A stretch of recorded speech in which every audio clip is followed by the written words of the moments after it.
I just want to show you something hilarious. Something that my Romanian brain just does not comprehend. Apparently, every single time there is a crime in the United States, the conversation is to get rid of the guns. If only the government could take the guns away from people, we would be living in a perfect utopia. But meanwhile, you look at London, where there are no guns, and it seems that people are stabbing with each other. And the police is like, okay, well, we need to confiscate the cutlery away from people. There was a brainlet politician that said maybe we should install GPSs. Like, I'm not kidding. That is the conversation that's happening in London. And it's painfully obvious that in order to solve this, you have to solve the root of the problem, which is the fact that people want to kill each other. Okay, you need to address that. It's not the weapons and the tools that the people use, because they're going to find something else. I'm willing to bet if there were no knives, they would use hammers. If you take away the hammers, they will use stones. Like, you need to address the root of the problem. But of course, they're not going to address it, because then you might have actual people that can be held liable and responsible. So instead, they're going to keep trying to remove the cutlery. And one of the recent struggles in order to do this was to install a knife arch at the McDonald's. Now, it's not really a knife arch, it's a metal detector. Right? So if you want to go to London and enter this particular McDonald's, you have to pass through a metal detector. Why does this not happen in other places of England? Why is it predominantly London? Why doesn't it happen in Romania? Why doesn't it happen in Hungary? Like, why do you not go to these places and ask them, how do you do it? What is the difference? Is there anyone researching this? I mean, I could tell you why, but it would probably violate a couple of terms of service, wouldn't it? So I'd rather not say. I will leave it to people far more smarter and educated than me to figure out this conundrum. But apparently, this is with the help of the police, which apparently the Metropolitan Police are saying that it's a strategy to crack down on knife crime in the area, and that diners won't be forced to walk through it. So, in other words, like this is like the absolute mental deficiency of the people that are fighting crime in London. You're spending taxpayer money to install a horrible metal detector inside the restaurant, but people don't even have to use it. Do you not see a problem with this? And secondly, it cracks down on the immersion. You know, people like to believe that the place is safe. People like to believe that they can walk on the street without getting stabbed. The moment they see a metal detector, it fucks up with their immersion, and they're like, holy shit, this place is so goddamn dangerous that even when you walk into a McDonald's, you have to go through a metal detector. Welcome to London. And again, the fascinating thing about it is that you don't have to use it. So I'm really curious, like, if it's a person that just walks around it, are other people going to look at him suspiciously? I probably wouldn't use it. I mean, think about it. Every single time you need to start going through your pockets to figure out if you have any change. Oh shit, you got a belt that's got metal on it. Not to mention, like, what if you pass through it and it actually bleeps? And it doesn't bleep because you actually have a knife on you. No, it bleeps because maybe you forgot something in your pocket. Maybe it's the zipper on your jean or something. Like, what happens then? Are they going to... Because I assume that the police isn't there. So is McDonald's security going to have to talk to you? Like, you could have avoided that if you didn't walk through it. Who thinks about these initiatives? Who is the Einstein that genuinely thinks that, oh yeah, like, this makes perfect sense. This is going to keep people safe. I'm willing to bet if you take a 14-year-old. A 14-year-old. No younger, no older. 14 is the ripe age. You take that 14-year-old, you present him with this, he will immediately tell you why it's a bad idea. They will say, yeah, you know what, this is a waste of taxpayer money. Like, surely there can be other ways to tackle the crime, but this ain't it, chief. Like, there are so many ways to bypass it.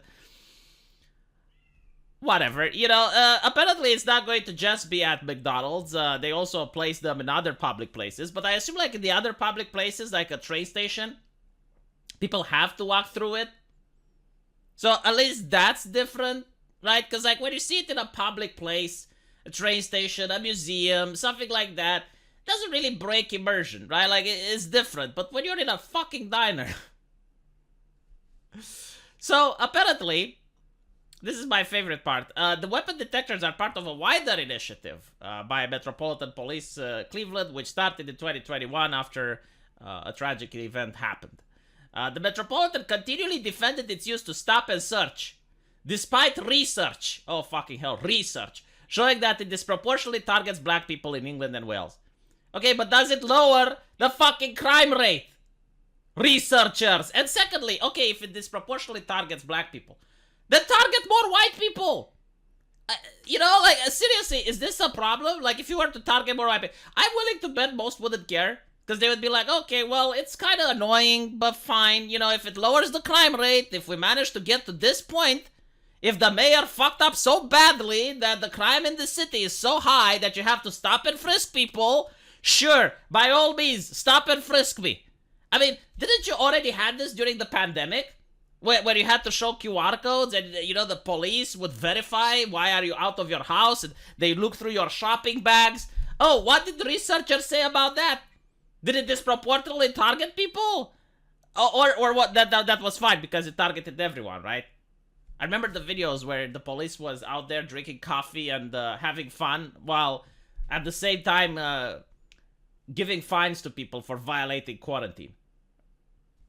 Like, it's so interesting, right? Like, the moment it requires to be done, it's getting fucking done. And this is the same police that will protect you from evil tweets. I mean, how many people got arrested in the United Kingdom just last year for typing shit? Like, that's it. Like, you type shit. You take your keyboard, you get a clickety-clack, and all of a sudden you can end up with the cops at your door. But meanwhile, I guess the cops are doing their job by installing controversial knife arches.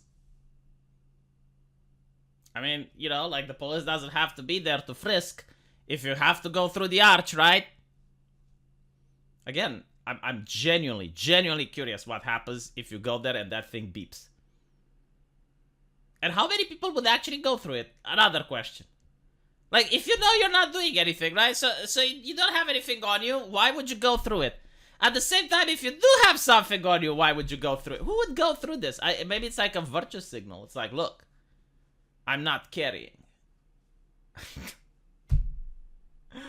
Oh my god. By the way, when you go to London, like, this thing is actually normal. Like, you get to see them in museums. You get to see them at the zoo. They also look through your bags, through your thing. Only in London.